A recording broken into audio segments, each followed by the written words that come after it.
What's going on, my Central Unit Galaxy? Is the Central Man here. So this is my review of NXT New Year's Evil. I know you're thinking, I know it's a little late, I know we're in the last week of January, but fuck it, it's my channel, I can do the hell I want. So this show was at the Capital Wrestling Center / the Performance Center on the 6th of January 2021, the first NXT show of the new year.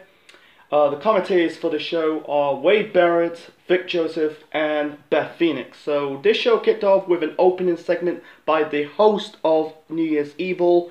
That is Dexter Lumis, formerly known as Samuel Shaw from TNA. He's basically checking the lights. He pulled down the lever and all of a sudden the lights was on. And he changed the tires. You know, he was wearing typical Dexter Lumis attire. You know, wearing a jumper and probably some trousers. And then he also is wearing all red, you know, a red suit. So the first match to kick off New Year's Evil, we got Karrion Kross, formerly known as Killer Kross from Impact Wrestling, with Scott Bordeaux in his corner. Yeah, I call her Scott Bordeaux. You know, NXT / WWE shortened her name, ditched the Bordeaux name, but fuck it, it's my channel. So taking on Damien Priest, a solid opener. It was physical. I've been one more of the match. You know, Kross trying to hit Priest with the steel steps. Priest kicked Kross in the gut. The bulk of the match, Kross worked on the ribs of Priest. I think he did some suplexes. He one time hit like I think it was a powerbomb onto Priest. Priest did like a corkscrew onto Kross off the top rope. Really, you know, yeah, if you watch wrestling, you know, some like cruiserweight wrestlers, they do like, you know, the corkscrew, you know, through the ropes, you know, because Damien Priest is a big dude. I don't know how tall he is. He's about he's above 6 foot. Anyway, he hit like a spinning heel kick off the top rope for the near fall. In the end, Kross hit Priest in the back of the head with the forearm shot to win this match. It makes sense, you know, this is Kross' first match back since the injury. In my opinion, he needs to get back into the NXT title picture because, regain the NXT title. He never lost the title. Yeah, he won the title from Keith Lee from TakeOver 30. Yeah, vacated the title, you know, due to, I think he injured his shoulder. He needs to get back in that picture, you know. I'll talk about it at the end of this review. Anyway, I'm not going to talk about... There was one interview segment after this match. I don't talk about interview segments in wrestling shows, whether it's a wrestling show or a pay-per-view. To be honest, it don't do nothing for me. Unless it's leading up to a brawl or a backstage assault. But it's just talking about the match going into the show. Anyway, the next match, we got the NXT Cruiserweight Championship match. We got Santos Escobar with Joaquin Wilde, formerly known as Xena / DJC from TNA, and Ronald Mendoza in Santos's corner, defending the title against Gran Metalik with Lince Dorado. I'm guessing they're part of the Lucha House Party. I'm not a big fan, you know, minus Kalisto. Yeah, Kalisto no longer with the company. Anyway, okay match. You know, the Cruiserweight title is dead. It's been dead for 4 to go on to 5 years. No disrespect for Cruiserweight wrestling. No disrespect. I like it. But the Cruiserweight title is already dead. It's been dead for 4 to 5 years, you know, because no one gives a shit. Because WWE can't really pull off a good Cruiserweight division, you know. Yeah, you know, they did pull it off in the 2000s in the Ruthless Aggression era.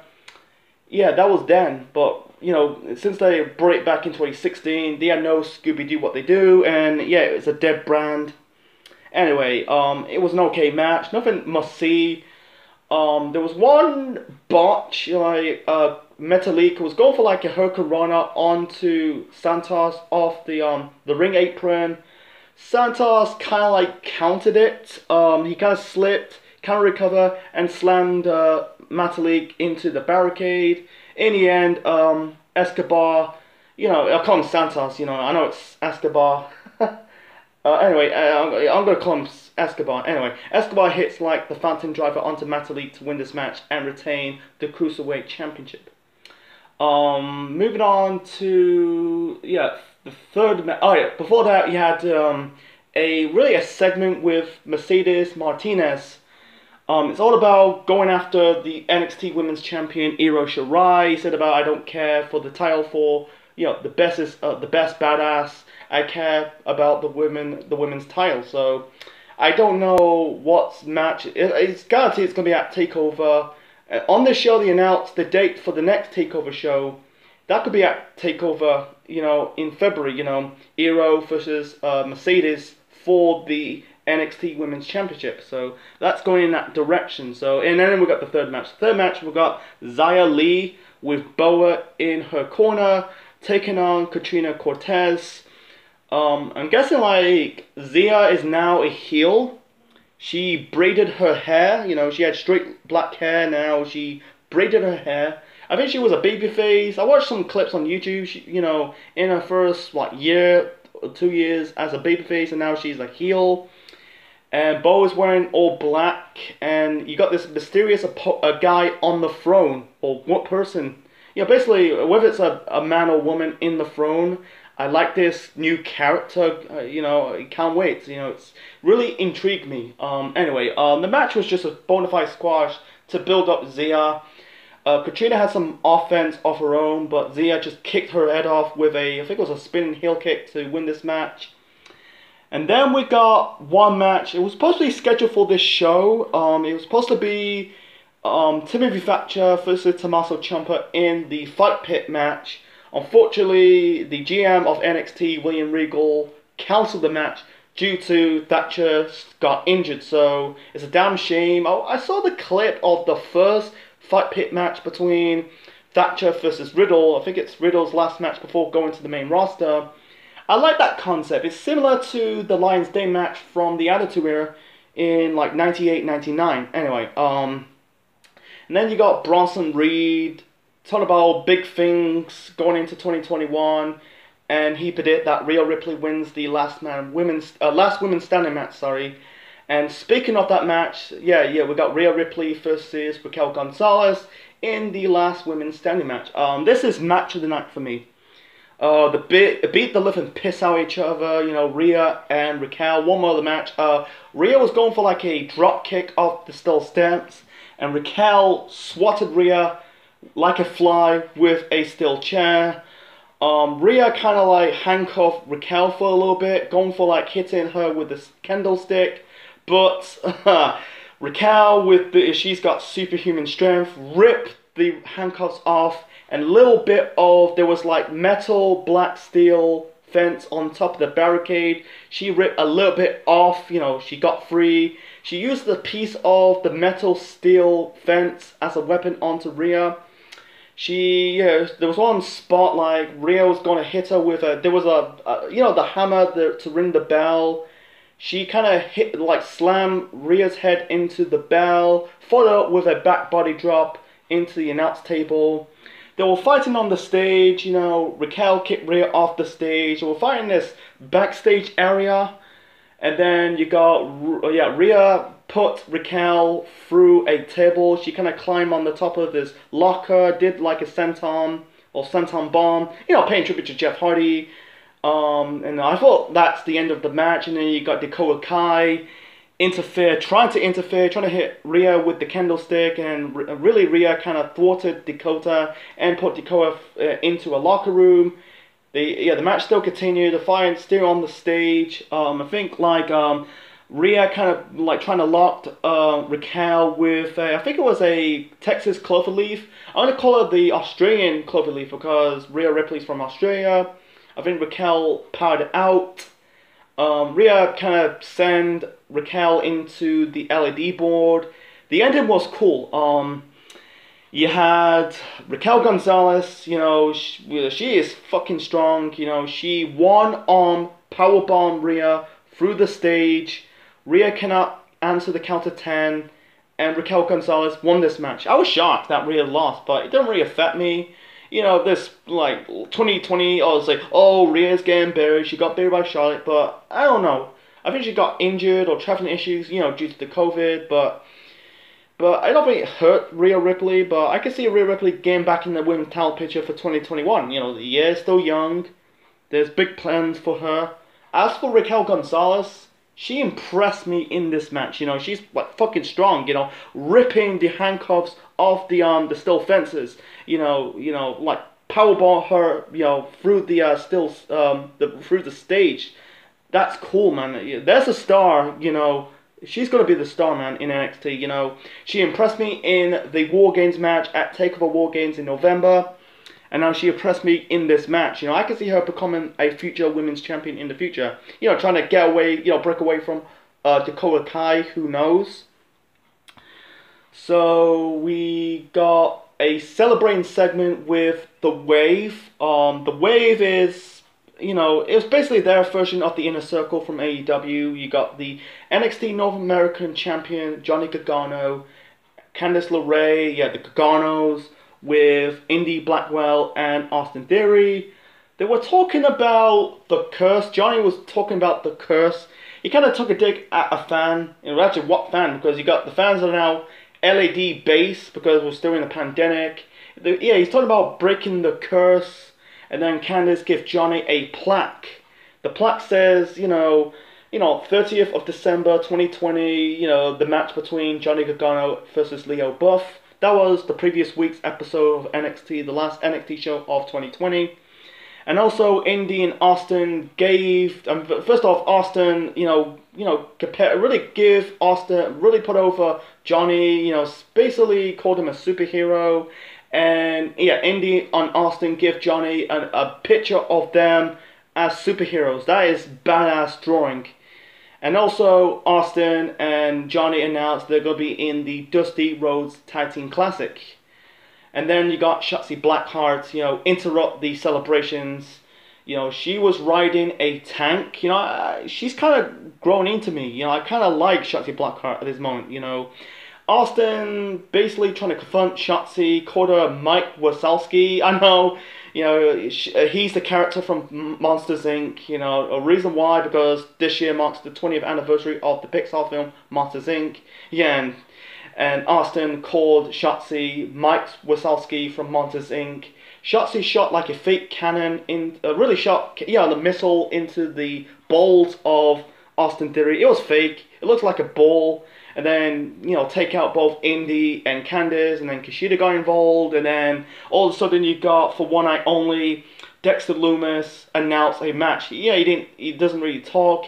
He pointed to the LED board with the picture, the drawing of, Candice and Johnny versus Shotzi and Kushida, and Wade Barrett says, how the hell you draw this picture fast?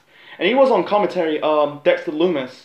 I don't know why he's on commentary. He doesn't really talk. Anyway, the next match we got Johnny Gargano and Candice LeRae. Can I call her Candice Gargano? No, I'll call her LeRae. Taking on Shotzi Blackheart and Kushida. It was a fun match. I feel like one more of the match, both. Shotzi worked on the arm of Candice. Candice worked on Shotzi. You had Kushida trying to lock Johnny in the armbar. For a brief, you had Gargano locked in, the Gargano escaped. Shotzi did like a suicide dive through Kushida's legs into Candice LeRae. Austin Theory got involved, kind of pushed Kushida off the top rope. And that should be a disqualification. I don't want to get into it. It didn't hurt this match. They kind of recovered. Basically you had Kushida toe hold Johnny into the balls of Austin Theory. It's kind of funny. In the end, Kushida rolled up Johnny Gargano for the victory. Shotzi and Kushida got the victory. I'm guessing Kushida is now next in line for the North American Championship. I can see it going to happen. I can see it be a good match between Gargano versus Kushida. I don't think maybe Kushida can have one crack at the North American Championship. It's very funny that, the last time I watched a Kushida match, that was TakeOver 30 or 31 in the match with Velveteen Dream. He was leaning heel, but I'm guessing he's a babyface now. Before the match between Shotzi himself versus Johnny and Candice, he was wearing Marty McFly's jacket, the orange jacket from Back to the Future. And I understand they're paying homage to pop culture. Okay, and then we got the date for the next TakeOver show. It will be on Valentine's Day, so I can see him bringing back St. Valentine's Day Massacre. It's gonna happen. They brought back the Great American Bash. They brought back Halloween Havoc. They brought back In Your House, you know, never say never. And also Regal announced that they're gonna do they're gonna do the women's version of the Dusty Tag Team Classic. So, you know, I don't want to get into it, but it's cool. They're trying to make, you know, for the last few years, they're trying to make women's wrestling more important. You know, instead of, oh, they're the showpiece attractions, they're there for the eye candy. You know, I'm okay with the women's, you know, getting like, you know, because we had the first Hell in a Cell, the first women's Hell in a Cell match, the first women's Elimination Chamber match, the first women's Money in the Bank ladder match, the first women's Last Man Standing match, women's Royal Rumble match, and now we got the women's Tag Team Classic. Yeah, you got women's tag team titles. Yeah, that's not catching fire. You know, I think, I don't want to see NXT doing a women's tag team division because they don't really have a strong enough, deep enough roster to pull off tag teams in the women's division in NXT. Anyway, moving on to the main event, we got Finn Balor defending the NXT title against Kyle O'Reilly from the Undisputed Era. I'm guessing this is a rematch from TakeOver 31. And this was a bit better than TakeOver 31. It was physical, like one more of the match. Basically, you had Balor lock O'Reilly with the hold. I think it was the abdominal crab or stretch. He kind of broke the ropes, you know, rope break with his hands. He kind of bite on the top rope with his face, and then he basically Balor kicked O'Reilly with the jaw. He was still like a jaw injury. For all bulks of the match, basically Balor worked on the jaw of Kyle O'Reilly. I feel like a little bit bulks of the match, O'Reilly worked on the shoulder of Finn Balor. One more of the match, he had Balor hit like the 1916, followed with a crossface, trying to make O'Reilly tapped out. In the end, Balor managed to lock in another submission hold. I don't know what it's called. And yeah, O'Reilly tapped out and Finn Balor retains the NXT title. I hope they do Balor versus Cross for the NXT Championship at the next TakeOver show. That's got some potential. I want to see Balor as the Demon because Karrion Kross is dark and mysterious. So far, we haven't saw the Demon Balor for years. You know, he was the Demon in Japan. He was the Demon in his first run in NXT. He was the Demon for a little bit in the main roster. So far in his second run in NXT, no Demon Balor. I don't get it, you know. That is a money-making gimmick. You know, in his first run as the Demon, you know, in those 2014, 2015, and 2016, before Balor got called up to the main roster, they were selling the Demon, you know, as hotcakes. You know, selling merchandise of the Demon, Demon T-shirts. Probably do like a Demon figure. You know, I like the face paint. You know, it's cool. You know, I don't know why. I don't want to get in it too much. That's another topic for another time. If they, you know, do this match, you know, Balor versus Cross for the championship at the next TakeOver show in February, I want to see Balor as the Demon versus Karrion Kross. That would be cool. You have to wait and find out. We've got a few weeks until, you know, TakeOver in Valentine's Day on the 14th of February. As for Kyle O'Reilly, he had a decent performance in this match. He came off short. I don't see O'Reilly winning the NXT title. I don't see him being a world champion, you know. Yeah, you count the NXT title as a world championship, but, you know, he's better off being a mid-card champion, you know, a tag team wrestler. You know, he was a former tag team champion alongside Bobby Fish. You know, there's some glimpses, but I can't predict the future. Final rating for NXT New Year's Evil is an 8 out of 10. This show was solid from top to bottom. The only okay on the show has to be the Cruiserweight title match between Escobar versus Gran Metalik. It was fine, nothing like fancy or great. The only bad on the show has to be the cancellation of the Fight Pit match between Timothy Thatcher versus Tommaso Ciampa. Yeah, it was cancelled due to Thatcher got injured. The good was the good. The opener was physical and solid between Cross versus Priest. Match of the night has to be the last woman standing match between Rhea versus Raquel. The fun match, you know, the mixed tag team match, the Improv 2 match between Shotzi and Kushida versus Johnny and Candice. And also, the main event was decent between Balor versus Kyle O'Reilly for the NXT Championship. So, hope you enjoyed my review of NXT New Year's Evil. Leave your thoughts in the comment section below, smash the like button, and subscribe to the Central Man Network on YouTube. We'll see you next time for another review of NXT. This is the Central Man officially signing out. Check you later.